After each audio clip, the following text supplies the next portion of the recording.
The town of Pidlington was tucked away in the countryside. It was cute, it was charming, it was also totally haunted, but not by regular ghosts. Pidlington was full of ghosts who thought they were toilets. The haunting started small, a whisper of "flush me" in the middle of the night.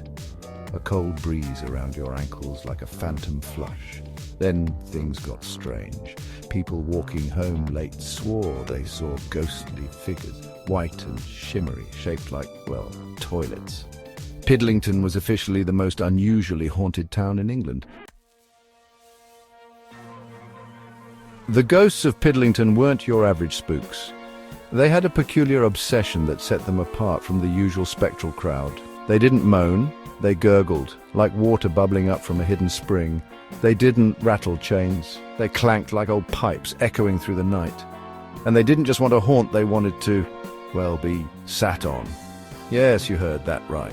One brave ghost, nicknamed Sir Flush-a-Lot, liked to appear in the town square, lit up and waiting for an unsuspecting visitor. Another, a shy ghost called Lil Drippy, haunted the town well, always whispering tales of water woes, whispering stories of leaky faucets and clogged drains, hoping someone would listen. The people of Pidlington were confused and bewildered. This wasn't the kind of haunting anyone expected. It was both eerie and oddly domestic. Who ever heard of ghosts obsessed with plumbing? It was a mystery that left everyone scratching their heads. Life in Pidlington became a weird mix of everyday things and avoiding ghostly toilet run-ins. The villagers had to adapt to this bizarre new normal, where even a simple trip to the loo could turn into a spine-chilling encounter. People took different routes to avoid the haunted outhouse. They carried plungers to protect themselves, as if these tools could ward off the spectral intruders lurking in the shadows. Old Mrs. Grubbin started leaving out bowls of water for the ghosts, hoping they'd think it was a refill.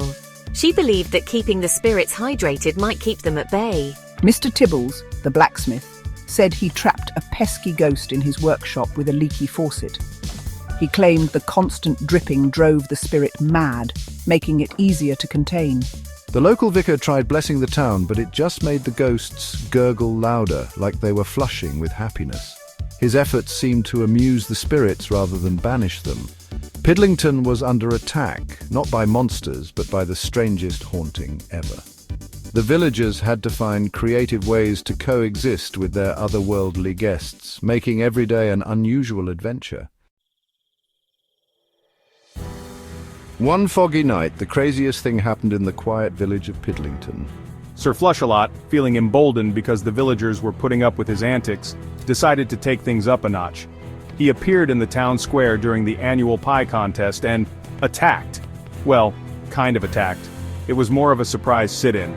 He basically sat on people, causing a mix of confusion and laughter. People ran screaming, covered in ghostly goo, thinking they'd been slimed by a sewer monster. The chaos was both hilarious and terrifying. Then, as fast as it started, the attack stopped. The village returned to an eerie calm.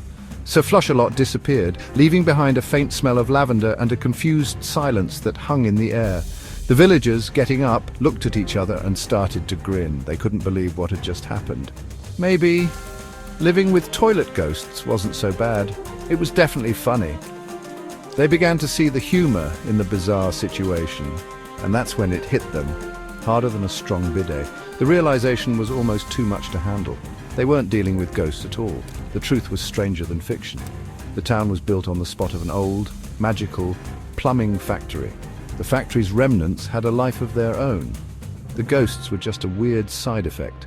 The magic of the factory had seeped into the very ground. Pidlington wasn't haunted, it was plumbed. The villagers now had a new story to tell, one that was both spooky and hilarious.